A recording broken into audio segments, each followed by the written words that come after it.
Hey guys, so in this video we're going to get to the point where we cycle through all the levels, which is going to allow us to get on to playtesting. So if I hit my debug key, level 2, 3, 4, 5, 6, 7, and back to level 1. Wicked. See you in there. I'm pretty excited that we are going to be able to actually loop through levels. Now, in order to do that, when we call the load next level method inside our rocket.cs, we're going to need to know what level we're currently on. Otherwise, it's not going to know whether to load level 1 or level with index 1 or 2 or 3. So firstly, how do we find out what level we're currently on? Well, in the resources I've given you a link, but we have something called a scene build index. And that will just return the build index. Where's the build index? What is the build index? Let's just recap that. It's this thing here. So to set us up for this, first thing I'm going to do is just pop all of the scenes in the build index apart from my sandbox. Useful facility this. You don't have to have every single scene in the build index. The sandbox can be something we're working on for a future release of the game. So with all of the scenes in the build index, let's go ahead and think about how we may actually get that from code. The slight challenge is that if we just look for Scene Manager and you start searching for, say, build index, you can get a scene by build index, or you can find out how many scenes there are in the build settings. So in our current case, I think there would be 7 right now that I've added all 7 of them. But what you can't seem to do is get the build index of the current scene. So this is one of these cases where you need to do it in 2 stages. So another one of the things I've linked you to is scenemanager.getActiveScene, and that returns the active scene. Now, I appreciate we're getting a bit of ahead of ourselves. You don't even really know what returning a scene means. But again, we'll loop back to this in detail when we look at creating our own custom classes in the next section. But for now, let's just look and see how we'd use it. We would say scenemanager.getActiveScene. And now, in this context, if we hit dot again, we're now operating on a scene. So this is the active scene. We could store it in a variable, but I don't think that would make it any clearer. But the interesting thing is you can go dot again. Now, I don't want you going dot, dot, dot, dot, dot forever, because there's a chap called Demeter who'd be very upset with you, and we'll explain about him later. But for now, a couple of dots in Unity is absolutely fine. So to go to the scene manager and say, what's the active scene? And then say dot build index as an integer is absolutely fine.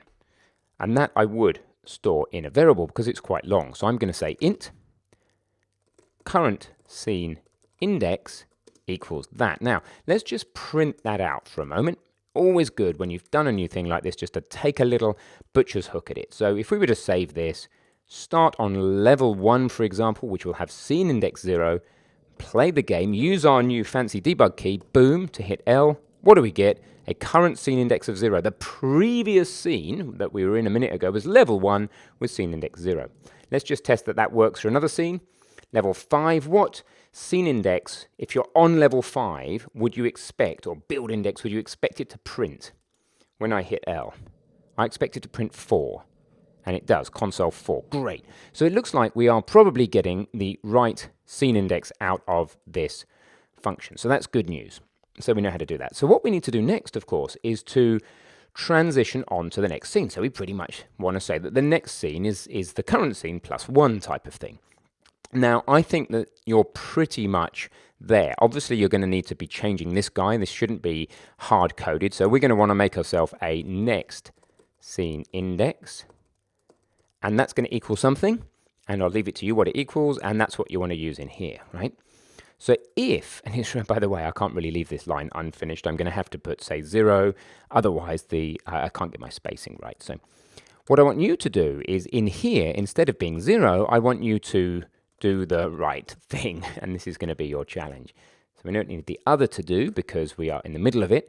But what I want you to do is work out what the next scene index should be in all cases, not just when you get to the end of the current set of levels, number 7, in our particular case, or Rick and I's particular case, but when we get to the end of 7, what I want it to do is to loop back to level 1, because that's better than just abruptly ending the game for the player. At the moment, we don't have the ability to provide the necessary user interface feedback that we would need to say, hey, then the game's over. Don't worry, we will come to all of that in future sections. But for now, this is your section, your challenge. I just want it to loop around when you get to level 7 back to level 1. Just before I put you in the challenge, I want to remind you of a temporary limitation. You might think, oh, we could count the number of times the player's gone round all 7 or 20 or however many levels you've got and kind of display that as a score. Well, hold your horses. We'll come back to this and I'll challenge you in a future section to do this. But for now, understand that a new rocket is created on every level load. So if we look very carefully at our rocket ship here, when we complete the level, I hit L. Notice the hierarchy collapses down and disappears. This rocket ship is a different rocket ship. It's a brand new one because when we load the scene, we load all these prefabs in and the rocket ship is brand new. So the consequence of that is that if a new rocket is created on every level load, then any member variables you put on the rocket will be reset. So what I mean is if I put any member variable up here, any of this state will be different and be reset to its defaults when you load a new level. Therefore, we can't store the number of levels that we've been through on the rocket because it gets reset every time we load a scene. So we're going to just simply use a conditional for the last level for now, and we're just going to say, hey, if it's the highest level we have, then we're going to just go back to the first level. We're just going to put a special condition in. So how would you find out what the highest level we have is? Well, there's one more API we've given you access to in the docs, which is this guy here. Scene Manager, Scene Count in Build Settings, and that will tell you how many scenes there are. In my case, 7. So given that, Scene Manager.Scene Count in Build Settings, and given the template of code that I've already kind of set up for you here in the Load Next Level function that I've got highlighted on the screen, I would like you to have a go at just adding 1 to the current scene index and doing a conditional statement and saying, hey, if I'm on number 7 or if I'm on the last one, then go back to the first. See if you can do it. Here's the challenge. Get the levels cycling. Your game should loop around all the levels in the current build order. If you add or remove levels from the build order in build settings, it should still work. When you get to the last level, return to the first. And for the experienced amongst you, you may want to use mod or %, but there's no need to do that. We're going to introduce that later in the course. If you don't know what I just said, that's normal. Don't worry. That's just a word to experienced people. So pause the video, see if you can get the levels cycling now. Okay, welcome back. So if you think you succeeded in the challenge, awesome. If you didn't, then maybe as soon as you kind of get where I'm going, have the discipline to pause the video and finish it off yourself, all right? So the next scene index should be the current scene index plus 1. Now that will get us most of the way there. Let's try it and see what happens. If we simply said the next index is the current index plus 1, let's see what happens. So if I'm starting on, say, level 5 in this case, and I use my debug key L. By the way, I don't like this camera, so I'm just going to quickly fix that camera.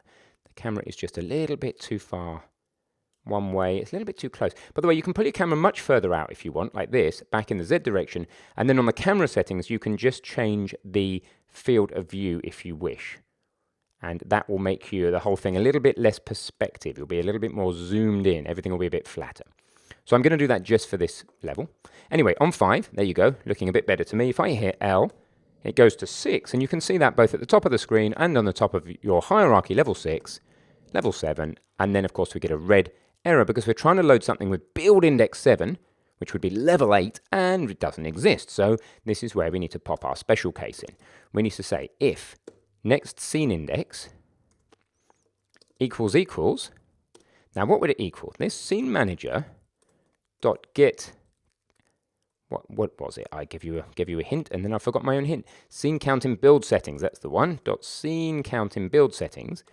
So if the next, how many scenes would there be in build settings? 7. So if the next scene index is 7, then we'd be trying to load level 8. Yeah, this is the condition under which we want to just override what we've done and say that the next scene index becomes 0 in our case. So why are we doing this? Loop back to start. Let's see if that works. So we, by default, just add 1, but we just check that we haven't got to the end. If we have, we go back to the beginning. Okay, so hopefully that conditional makes sense there. Let's take a little look and see if it runs as we'd expect. So we start on level 5 again. L takes you to 6, 7, and 1, 2, 3, 4, 5, 6, 7. And now the benefit of our debug keys is really very clear. You may want to run this camera trick on a couple of the other levels where you pull the camera back and you change, as I did before on the other level, you go to the field of view and just change that so that you just get a slightly flatter image. It's like the difference, there's actually a dramatic difference in photography between the following two things. Let me just quickly show you this. So photography, zoomed in versus out portrait or something. And this is I'm hoping that we will get what we're looking for here in a really quick example. And something like this is a relatively simple example. This is the same, apparently the same. Either your game from the lady's left to right shoulder is like your launch pad to your landing pad, but look at the difference in perspective in the background. How much of the street is there? And also look how different she looks. So even though it's kind of exactly the same distance from shoulder to shoulder, very, very different look. And that's what you're doing in your game by pulling the camera back and then changing the field of view down, and or up accordingly, so that you get the same kind of game screen width, but a very different sense of perspective. So do have a play with that. Do enjoy cycling through your levels, and congratulations on getting this far in the course. Crack on, you're doing wonderful.